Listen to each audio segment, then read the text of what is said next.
What's happening, people? Good morning. I just want to come on and say don't forget 7:30 tonight. I'll be live myself. Lee Pablo, ex-prison officer, and my mate Christopher Kiffin, who's he done a sentence for murder. I think he done between 15 or 18 years he served behind the door.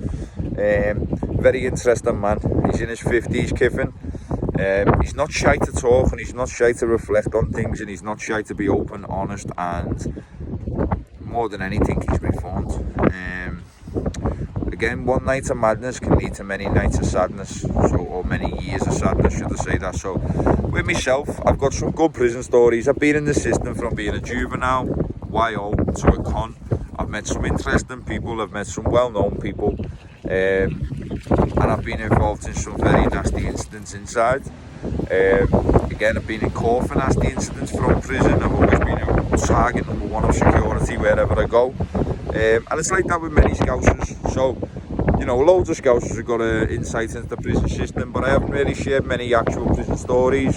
So it'll be good to be on there with Lee Pablo. And also we mate Chris, as I say, convicted murderer. He's got his own channel, which again we'll speak about tonight. We'll speak about what he's doing now and how he's trying to empower the youngsters. London, where he's from, has got a massive knife crime rate, and Christopher's murder was to do with knife crime, so it'll be very insightful to watch.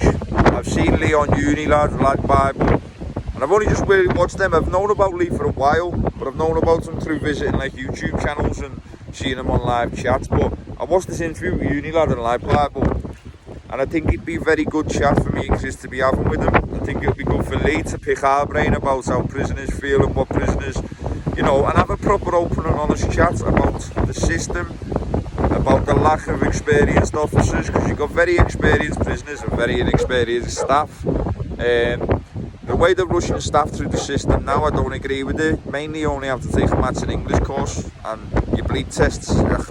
Some of the people's health and fitness and physique who I've watched do them bleed tests and prison officers, I think it's disgusting how they even get a job.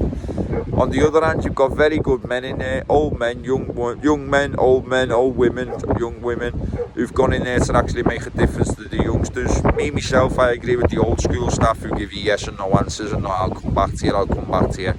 So again, me and Lee will have a good chat. Christopher's going to be there as well to have a chat. As I say, he's been in some of the most maximum security prisons around the UK. I met him on his last bit of his leg of his sentence in Coldenley.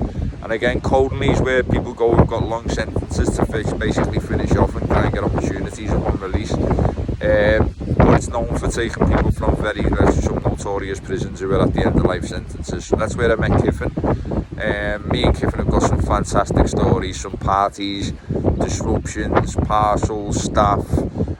I've been there for years, Kiff's been there for years. I've witnessed the juvenile side, the YO side, and obviously Lee Pablo, he was in Lancaster Farms, which I've been to myself, which I'm very familiar with myself. So I just think it'll be good, insightful chat to people who are interested in what happens in prison and why it happens. And, prison stories, fights going on, so forth, so on. But again, it's all about us at the end of it showing that how we've all came together for the same cause, how we've all came together with the same type of opinions, and how we've also came together and dropped barriers and labels of prison officer, criminal, murderer. It gives people an insight. You might see someone and know they've been away from murder and call him a murderer and think he's a murderer all their life, and which, to a certain extent they are, but you've never really heard many talk openly and honest about how they felt through the sentence, what went on, how they felt towards the victim and the families. So it's going to be very good. So I look forward to you all tuning in. And yeah, I appreciate the support and getting on the channel, people. I'm trying to just keep it positive, all this negative shit and these back and forths, and believe in that. Again, job opportunities will be coming up at the end of it. Different companies now I'm now associated with, including MPA Rail, who are taking people on the railway, including Inside Connections, who are taking 15 to 18 year olds on. So we're all going to have a chat about what we can bring forward for the ex-offenders.